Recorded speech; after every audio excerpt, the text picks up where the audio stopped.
እያስደነገጥከኝ ነው። የውስጤን ነኝ የማውቀው። በቃ ማሪና ነው ተናገር። ምን ነገር አለብን? ስሜቱ እንደዛ ነው ነገር እሺ። እኔም እኮ አላወኩት። ዝብርቅርቅ ያለ ስሜት ነው። ፍቅር እንደዚህ እንደሚያደርግ ስሜቱ ያው። አሰላሙ አለይኩም ወራህመቱላሂ ወበረካቱ። ውድና የተከበራችሁ ውድ ቤተሰቦቼ እንዴት ናችሁ? ደህና ናችሁ ሆይ? እኔ ሰላም ነኝ አልሐምዱሊላህ። እንዲሁም ክርስቲያን ወገኖችን ሰላም ለእናንተ ይሁን ብያለሁ። ሁላችሁም ያላችሁበት ሰላማችሁ ይብዛ ኢንሻአላህ። ለዚህ ቤት አዲስ የሆናችሁ ላይክ፣ ሼር፣ ሰብስክራይብ ያደረጋችሁ ቤተሰብ ሁኑ ማለት ነው። ዛሬ እንግዲህ በአዲስ ነገር መጥቻለሁ። ሰሞኑን ያው ጠፍቼ ነበረ ማለት ነው። ሀባይብ ቪዲዮ ላይክ አድርጉ፣ ሼር አድርጉልኝ ማለት ነው።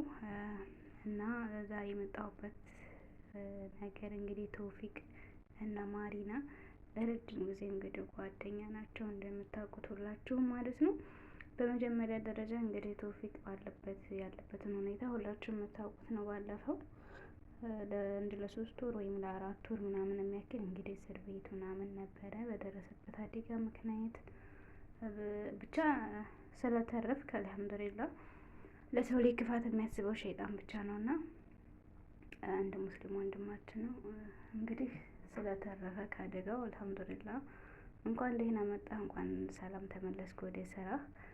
ግን ከዚህም ጊዜ በኋላ እንዴት የማሪና ፍቅር አገረሸበት ጥያቄ ነው ማለት ነው። ሌላ ጥያቄ ነው እና የዩቲዩበሮች ነገር አንዳንድ ጊዜ ግራ ነው የሚያጋባው። በቃ ፍቅር ሲያጫውት ሁሉንም በአንድ ነው የሚጠርጋቸው፣ ፍቅር የሚጠገራቸው ማለት ነው። ጸብም ሲሆን ደግሞ በቃ ሽውታው ምቹ አንድ ላይ ነው የሚመታቸው ማለት ነው። እና ፍቅር እንደዚህ ነው እንደሚያደርገው ስሜቱን አላወቅኩትም እያለ ነው እንግዲህ። ፍቅር እንዴት እንደሚያደርግ ፕሊስ አስረዱት፣ ንገሩት ማለት ነው።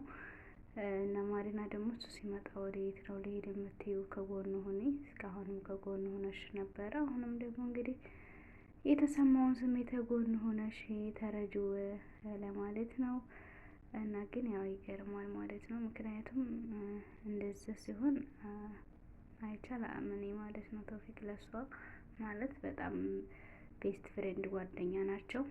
እና ግን እንግዲህ ያስምርላችሁ ሁሉንም ብለናል።